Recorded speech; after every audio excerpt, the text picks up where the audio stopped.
YouTube, bienvenue dans une nouvelle vidéo et aujourd'hui on va faire ensemble l'état de ma pile à lire et je dois vous avouer que je ne fais pas la fière.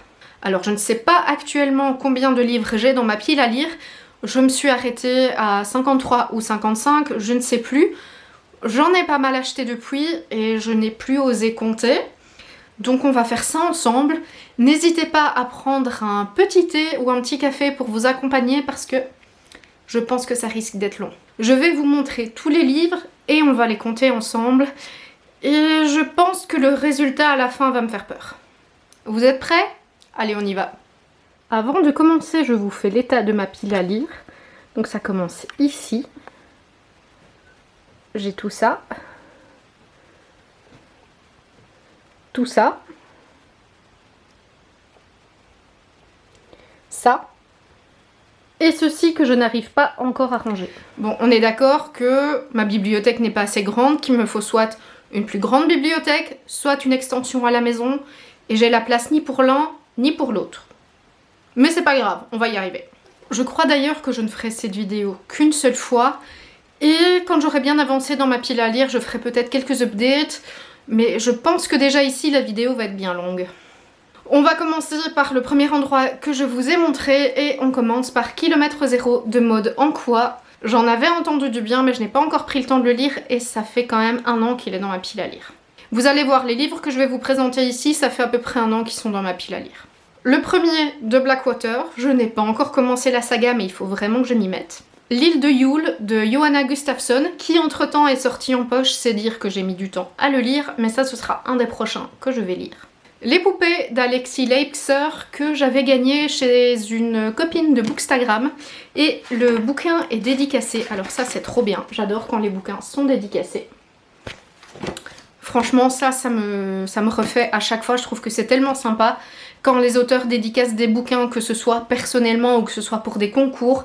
Moi j'adore, donc celui-ci j'en ai entendu beaucoup de bien aussi, donc il faut pas que je tarde à le lire. Je pense que vous allez m'entendre dire ça tout au long de la vidéo.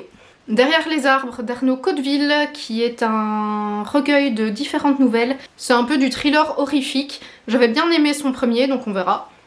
Et celui-ci, je l'avais acheté à Trolls et légendes l'année passée, donc ça va bientôt faire 1 an aussi. Le bonhomme de neige de John Esbo, que je n'ai encore jamais lu non plus. L'enfant qui murmure à l'oreille des corbeaux de Laetitia Renders, que j'ai déjà rencontré plusieurs fois et je lui avais pris aussi à Trolls et légendes l'année passée. Pareil pour les 2 prochains que je vais vous présenter. Les 2 tomes de la Guilde des Ombres d'Anatrice, je l'avais rencontré aussi à Trolls et légendes. Oui, j'avais fait un petit butin à Trolls et légendes. Hein. Tout le bleu du ciel de Melissa d'Acosta, alors celui-ci je l'avais acheté parce qu'on m'avait dit qu'il était bien. Et puis j'ai vu des critiques qui disaient qu'il n'était pas si top que ça, donc je ne sais pas, je suis mitigée. J'ai envie de le lire et d'un côté j'ai pas envie de le lire, je sais pas si vous voyez ce que je veux dire. Donc si vous l'avez lu, n'hésitez pas à me donner votre avis dans les commentaires. Roche de sang d'Olivier Ball, qui est le dernier qu'il a sorti il me semble, et toujours de chez Olivier Ball, Les Limbes, qui il me semble est son premier. Donc ici, on en a déjà 12. Bon, on va pas pronostiquer de la suite. Hein. Je m'étais arrêtée de compter à 53. Deuxième case que je vous ai montrée, on commence avec La Princesse étrangère de Virginie Despentes. Ça je l'avais acheté à la librairie chez Scientia à Mons, il me semble, et ça a l'air d'être un fantasy. Donc vous allez voir beaucoup de polars, de thrillers, de fantasy, quelques feel good peut-être dans cette pile à lire. Ce n'est pas ce que je lis majoritairement, mais je commence à m'y mettre. Ensuite, Les filles qui mentent de Eva Björk et Gisdottir, je ne sais pas, c'est islandais. Ça a l'air d'être un thriller et le résumé me plaisait bien, donc voilà. Je pense que je ne vais pas vous dire à chaque fois que le résumé me plaisait bien, parce que si j'ai acheté le livre, vous vous doutez que c'est parce que le résumé me plaisait bien, logique. 1974 de Niklas Natt och Dack. Je ne sais pas si je prononce bien, mais apparemment ça se passe dans la Suède du XVIIIe siècle, et c'est un polar. Alors, polar et historique, tout ce que j'aime. Est-ce que je vais vous dire que j'ai hâte de le lire ? Je pense pas, je crois que vous le savez. Le fils de Poséidon de Marie Magnonnet que j'avais rencontré au Salon de la Romance l'année dernière. Oui, je suis allée au Salon de la Romance, même si ce n'est pas mon genre de prédilection, mais comme je vous ai dit, j'aime bien m'ouvrir à d'autres lectures. Et cette fois-là, je ne suis revenue qu'avec 2 bouquins parce que j'étais vraiment pas dans mon élément. Mais j'y retourne encore cette année et j'essaierai de découvrir un petit peu plus. Et le second livre que j'avais acheté, c'est de Maddy Plume, c'est Kezaya. Et regardez-moi, cette couverture est absolument superbe. Maddy Plume était vraiment très gentille et ces bouquins-ci sont également dédicacés parce que quand je vais en salon comme ça, bien j'en profite toujours pour faire dédicacer le livre à l'auteur. Je trouve que c'est plus sympa et ça permet aussi de discuter un petit peu avec l'auteur. Dites-moi si vous faites la même chose quand vous allez en salon. Ensuite, d'Alexandra Bracken, j'ai pris L'Or, ou Laurie, je sais pas trop comment ça se dit. N'hésitez pas à me dire si vous l'avez lu, n'hésitez pas à me donner votre avis sur les livres que je vous présente si vous les avez déjà lus. De Oriane Lapouge, j'ai pris L'Étoile de la Liberté. Ensuite, nous avons Cathy Rice, Exhumation. Bon, inutile de vous dire ce que ça raconte, hein. Je pense que vous vous en doutez. Again, j'ai hâte de le lire. En fait, j'ai pas assez de jours pour pouvoir lire tout ce que j'ai envie de lire. Il faudrait que je puisse me démultiplier, en fait, avoir le don d'ubiquité, ce serait vachement pratique. De Jussi Adler-Olsen, j'ai pris Cell. Je sais que ce n'est pas son premier, mais l'histoire me tentait vraiment bien, donc si j'aime bien ce bouquin-ci, je pense que j'en découvrirai d'autres de l'auteur, parce que j'en ai vraiment beaucoup entendu parler. Geneva Rose, Le mariage parfait, et celui-ci, j'en avais entendu beaucoup de bien sur Bookstagram. Il avait filé direct dans ma wishlist, et donc quand je l'ai vu à la librairie, j'ai pas hésité, je l'ai pris. Et ensuite, de Melissa Bachardoust, c'est Girl, Serpent and Thorn. Regardez cette couverture, elle est absolument magnifique. Bien évidemment, je ne l'ai pas acheté que pour la couverture, je l'ai acheté parce que l'histoire me plaisait bien aussi. Et ben, ouais, faut que je m'y mette. Voilà, je vais arrêter de le dire. Ici, on est à 11, donc ça fait déjà 23. Cette vidéo va être longue. Ouais, voilà, tout vient de se casser la gueule. Cette vidéo va mal se finir, je vous le dis. On passe à la troisième case et on commence avec Maman a tort de Michel Bussy. Et celui-ci, c'est ma meilleure amie qui me l'a recommandé, elle a vraiment adoré l'histoire. Donc je me suis fiée à son avis et je l'ai acheté. Maintenant, avec le book club, on a lu un autre livre de Bussy qui était 3 vies par semaine. Et je vous avoue que j'étais assez mitigée, mais je vais quand même donner une chance à celui-ci. 60 secondes de bonheur de Bruno Combe. Alors je vous avoue que celui-ci, je ne sais pas ce qu'il fait dans ma pile à lire. Est-ce que je l'avais acheté pour ma mère et que je l'ai laissé dans ma pile à lire? Je ne sais pas. Est-ce que c'est un roman feel good? Peut-être bien. Écoutez, je vais le laisser dans ma pile à lire et je le lirai à l'occasion. De Shelby Mayurine, j'ai pris 2 tomes Serpent and Dove, le premier, et Blood and Honey qui est le deuxième. Ça a l'air d'être plus du fantasy cette série. Fantasy ou romantasy, je ne sais pas trop. De Jérôme Camus et Nathalie Hugues, et Le mal viendra, et celui-ci je l'ai acheté parce que les critiques au dos avaient l'air assez sympas et elles m'ont convaincue de lire le livre. Parce que j'aime encore bien lire les petites critiques qu'il y a en bas des 4e de couverture. Si je ne suis pas tout à fait convaincue par l'histoire, ça peut me convaincre ou pas d'acheter le livre. De Rosalie Lowy, Un dernier été sur la côte, et c'est un thriller ou un policier, je ne sais pas, qui se passe à Wimereux. De Camilla Lackberg, j'ai pris La Princesse des Glaces parce qu'une de mes copines du book club m'avait dit du bien de ce bouquin. Et pour un challenge que finalement je n'ai pas fait, je devais lire un livre d'une autrice qui ne soit ni anglophone ni francophone. J'avais choisi Camilla Lackberg, mais du coup je ne l'ai pas encore lu. L'horizon d'une nuit de Camilla Greb, et j'en avais entendu beaucoup de bien aussi, donc je me suis laissée tenter et je l'ai vraiment vu beaucoup passer sur Instagram. Le fantôme de l'opéra de Gaston Leroux, c'est un classique, mais pour mon anniversaire en novembre, je suis allée visiter l'Opéra Garnier et ça m'a donné envie de me replonger dans les mystères du fantôme de l'opéra. Et donc quand je l'ai vu au magasin de l'opéra, je n'ai pas hésité une seule seconde, je l'ai acheté. L'accompagnateur de Sébastien Fitzek, un auteur que je ne connais pas du tout, mais les petites critiques à l'arrière du livre nous disent machiavélique et mystérieux, oppressant, angoissant, l'un des thrillers psychologiques les plus retors de Sébastien Fitzek. Donc ça me donnera l'occasion de découvrir l'auteur. Et vraiment mystérieux, oppressant, angoissant, c'est vraiment tout ce que j'aime. Reçu pour mon anniversaire de la trilogie d'Éric Foissier, la saga d'Héloïse l'apothicaire. Le premier tome qui est Bayard et le crime d'Amboise et Le piège de verre. Les couvertures sont absolument incroyables. Regardez ça. Et j'ai également reçu La petite boutique au poison de Sarah Penner. Regardez la couverture, elle est magnifique aussi.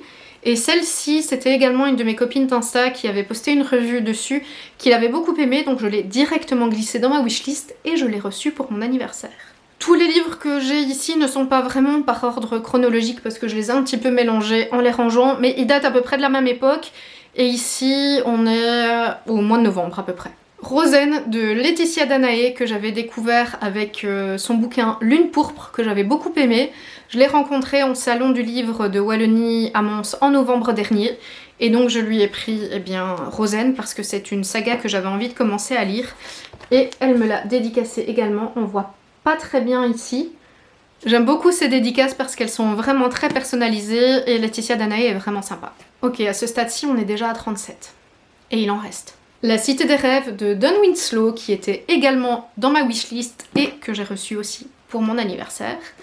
J'ai été gâtée pour mon anniversaire entre les livres que j'ai reçus comme cadeau et les livres que je me suis achetés comme cadeau d'anniversaire. J'ai été gâtée. Alors je suis désolée si l'angle n'est pas toujours exactement le même, mais comme je dois à chaque fois me retourner pour aller chercher les livres derrière moi, il se peut que la caméra bouge un petit peu. Je suis vraiment désolée. Je le fais pas exprès, mais j'ai pas d'autre choix. De Bonnefergetti et Julie Le Grisson, j'ai pris Tartare de bon voisinage. Et là aussi, c'était au salon du livre de Wallonie, j'ai discuté avec l'autrice, elle m'a bien vendu son bouquin.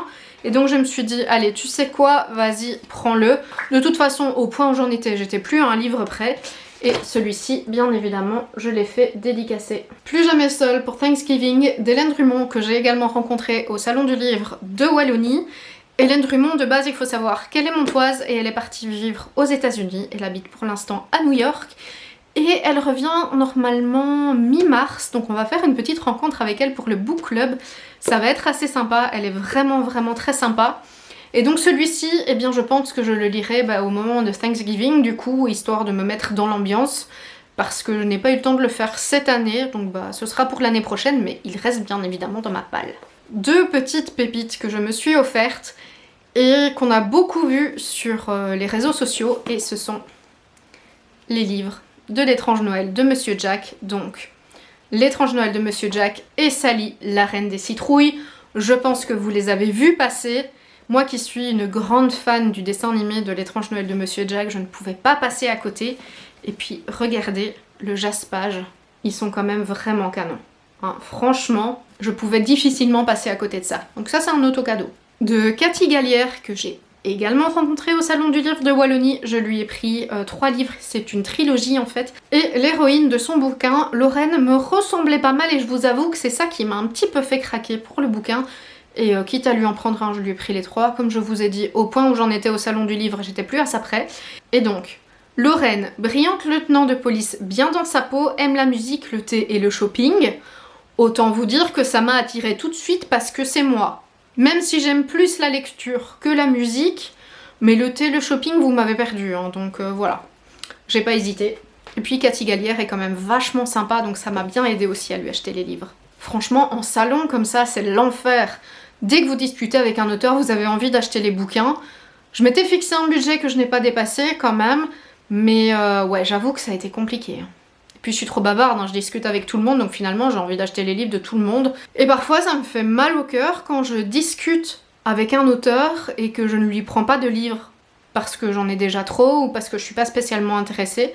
Mais ouais, parfois ça me fait mal au cœur. Dites-moi si quand vous êtes en salon, chez vous aussi c'est la même chose et que vous êtes tenté parfois d'acheter un livre juste pour faire plaisir parce que vous avez discuté avec l'auteur. Parce que moi je me rends compte que ça m'arrive souvent. J'ai rarement été déçue. Mais c'est vrai que ça m'arrive quand même de me dire que j'aurais peut-être pas dû l'acheter, peut-être pas craquer ou être un peu plus raisonnable. De Salvatore Mini, Claustration, que j'ai aussi rencontré au salon du livre au stand de l'Iris Noir. Apnée Noire de Claire Favant. Claire Favant est une autrice que j'aime beaucoup. J'avais déjà lu Le Tueur intime et Le Tueur de l'ombre et je me suis prise une claque phénoménale. Je crois que je n'ai jamais autant angoissé en lisant un bouquin qu'en lisant Le Tueur intime. Franchement, j'étais mal et j'ai même dû faire une pause lecture après, tellement je suis rentrée dans l'histoire, tellement je me mettais à la place de l'héroïne. C'était dingue, franchement, c'était époustouflant. Et Claire Favant, c'est un petit bout de femme hyper souriante, hyper de bonne humeur, et franchement, ça fait un décalage énorme entre la personne qu'elle est dans la vie de tous les jours et ce qu'elle écrit dans ses romans, parce que c'est vraiment très sombre, ça va vraiment parfois très loin, c'est époustouflant. Franchement, elle fait maintenant partie de mes autrices de thrillers préférées. Et donc bien évidemment je lui ai demandé de me le dédicacer. Je pense que je vais pas vous montrer les dédicaces à chaque fois, vous avez compris. Quand je suis en salon, c'est que je les fais dédicacer. L'Aigle Noir de Jacques Saucé, j'en ai également beaucoup entendu parler sur les réseaux. Je n'avais encore jamais lu Jacques Saucé non plus, donc j'ai profité du salon. Il était également au stand de l'Iris Noir pour lui prendre son bouquin, et lui aussi, franchement, il est super sympa, c'était un plaisir d'échanger avec lui. Le syndrome E de Franck Tillier, parce que Franck Tillier était l'un des invités d'honneur du salon du livre de Wallonie en 2023, et c'est un des auteurs que j'apprécie vraiment beaucoup. J'ai déjà lu pas mal de ses bouquins et je les ai adorés, et j'ai profité du salon du livre pour pouvoir aller à sa rencontre. J'ai eu de la chance, j'ai pas dû faire beaucoup de fil pour le voir, je crois que j'ai dû faire 20 minutes de fil parce que je suis arrivée un tout petit peu avant l'ouverture du salon. J'ai vraiment eu beaucoup de chance, j'ai pu discuter un peu avec lui, évidemment pas trop parce qu'il y avait quand même beaucoup de gens derrière, mais voilà. C'était un petit moment sympa et j'étais bien contente d'avoir pu passer ce petit moment avec lui et avec tous les autres auteurs d'ailleurs. Caroline Vlominck, Incisive, qui m'a été conseillée par mon amie Bou, et Caroline Vlominck est une autrice de la région de Tournai, et donc je trouvais sympa aussi d'encourager les auteurs de ma région. Plus 13. Ok, maintenant on est à 50. Ça diminue, hein. Je vais boire un coup parce que ça donne soif quand même. Allez, on est presque à la fin. De Jack Giaccoli, j'ai pris La détresse des roses, qui est inspirée d'une histoire vraie, qui est inspirée de l'histoire du dépeceur de Mons. Jack est également un auteur de la région. J'avais lu son premier roman, La Catabase, qui s'appelle aussi Entre le paradis et l'enfer, qui m'avait complètement scotché, j'avais vraiment adhéré à son style. Et donc quand je l'ai rencontré au salon, eh bien je n'ai pas hésité, je lui ai pris La détresse des roses. Et franchement, si vous allez voir sur Insta, vous allez voir que les critiques sont pratiquement unanimes. C'est une vraie pépite, mais avec lui, il faut quand même avoir le cœur bien accroché. On va terminer ici les livres que j'ai achetés au salon du livre de Wallonie avec le livre de Max Wenger, ou Venger, j'ai oublié de lui demander comment on disait, qui est un thriller ésotérique qui se passe au pays des Cathares et qui se passe également à Prague. Après avoir beaucoup discuté avec lui, il m'a bien vendu son bouquin, tout simplement. C'est vraiment tout ce que j'aime, et donc je n'ai pas réfléchi, je lui ai acheté pratiquement tout de suite. Et je pense que je ne vais pas regretter, il faut absolument que je m'y mette, parce que là je commence à accumuler beaucoup de retard. Mais en tout cas, c'était très agréable de discuter avec l'auteur, et je pense que je ne serai pas déçue. Ah, je commence à avoir mal aux pieds. De Jennifer L. Armentrout, j'ai pris Le sang et la cendre et le deuxième volume Un royaume de chair et de feu. Les histoires me tentaient beaucoup, j'ai pas réfléchi plus loin, les couvertures étaient jolies, j'ai dit allez hop c'est bon, on y va. J'ai également acheté La bibliothécaire d'Auschwitz de Antonio J. Iturbe, que je ne connaissais pas du tout, mais l'histoire me tentait bien, et tout ce qui est roman historique, que ce soit de l'histoire contemporaine ou que ce soit de l'histoire du Moyen-Âge, de la Renaissance, ce genre de choses, c'est vraiment quelque chose que j'aime beaucoup. Vous allez le voir avec les autres bouquins que je vais vous présenter. Et c'est vrai que j'aime aussi quand les histoires se passent au moment de la Première ou de la Deuxième Guerre mondiale. Et donc celui-ci m'intriguait beaucoup et j'ai pas hésité longtemps avant de l'acheter. D'Éric Foissier encore, parce que les histoires avaient l'air de bien me plaire sur papier. J'ai pris par deux fois Tu mourras et La frayeur de Frédégonde, qui font partie d'une duologie qui s'appelle Les Francs Royaumes.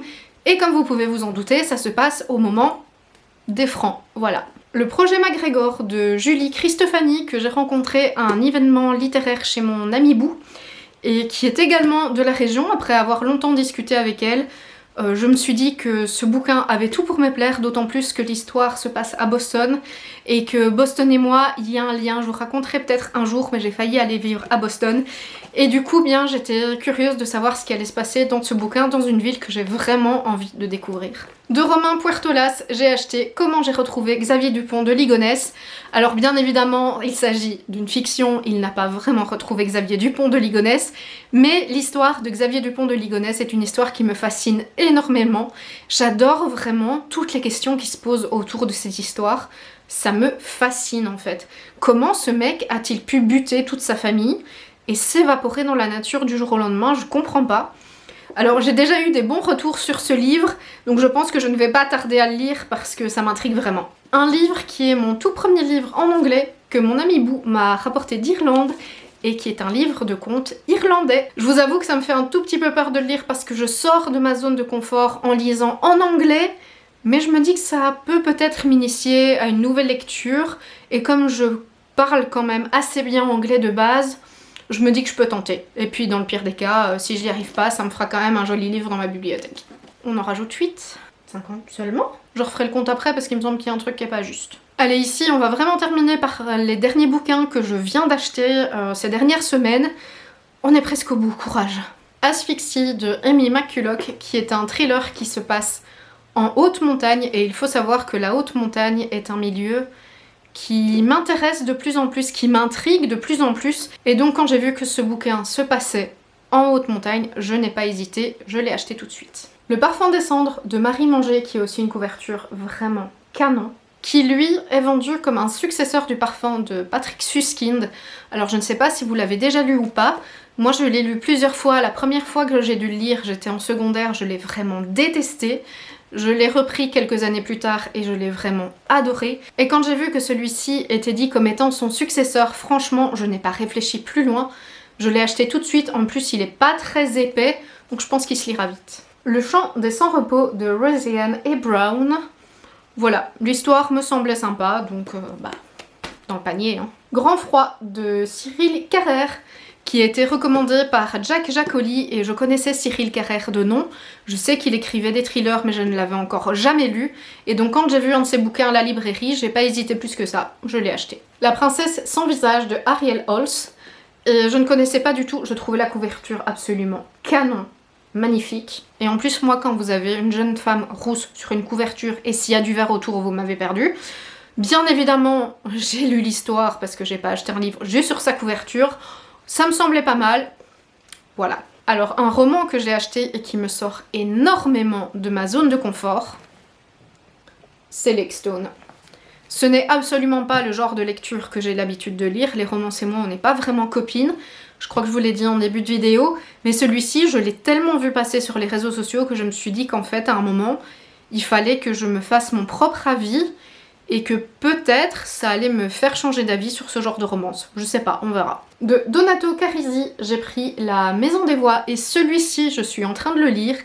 Et oui, un livre que je vous présente et que je suis en train de lire, mais c'est la lecture commune du book club pour le mois de mars, donc eh bien il fallait que je lise, et pour l'instant j'aime assez bien. De Stéphane Gallas, j'ai pris Les Ombres de Salem, qui m'avait été recommandé par Iris du compte de Reading Iris, qu'il avait beaucoup aimé, donc je l'ai mis dans ma wishlist et dès que je l'ai vu à la librairie, je l'ai acheté. The Cloisters, qui est mon tout premier livre que j'ai acheté moi-même en anglais, qui va me sortir énormément de ma zone de confort, mais de ce que j'ai déjà pu lire, il a l'air simple à lire et à comprendre, donc peut-être que je mettrai du temps pour le lire, plus de temps qu'un bouquin normal, mais j'ai décidé de m'y mettre. Et on termine avec une beauté qui m'a été offerte. Bon ben je suis tellement bavarde que ma caméra a coupé parce que je n'avais plus de batterie.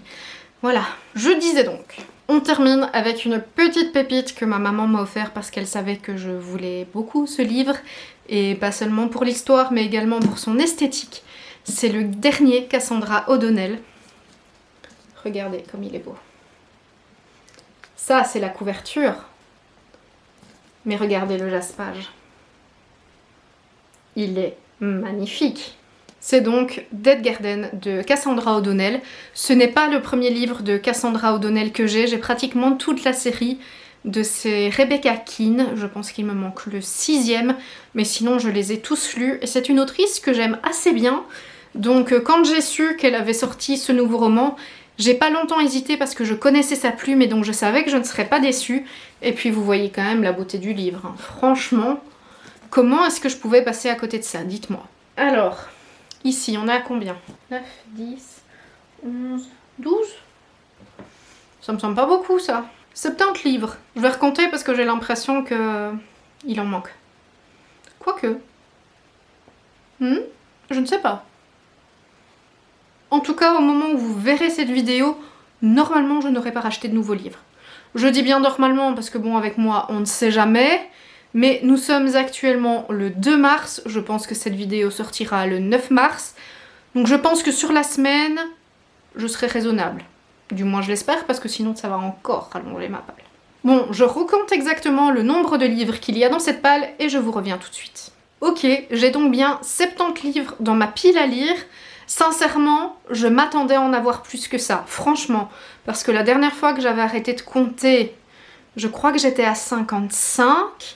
et il me semblait en avoir acheté plus. Donc quelque part, c'est pas si mal. Ça fait beaucoup, mais c'est pas si mal. Et voilà pour cette vidéo bilan de ma pile à lire. Comme je vous l'ai dit en début de vidéo, je pense que je ne le ferai qu'une seule fois et que je ferai peut-être des updates de temps en temps quand j'aurai bien avancé. N'hésitez pas à me dire quel est vous l'état de votre pile à lire, combien de livres vous avez dans votre bibliothèque qui attendent d'être lus. N'hésitez pas à me dire s'il y a des bouquins que je vous ai présentés, que vous avez déjà lus et quel a été votre avis. N'hésitez pas à liker, à partager ma vidéo et à vous abonner à ma chaîne si vous aimez ce que je fais. Et en attendant la prochaine vidéo, comme d'habitude, prenez soin de vous. Ciao!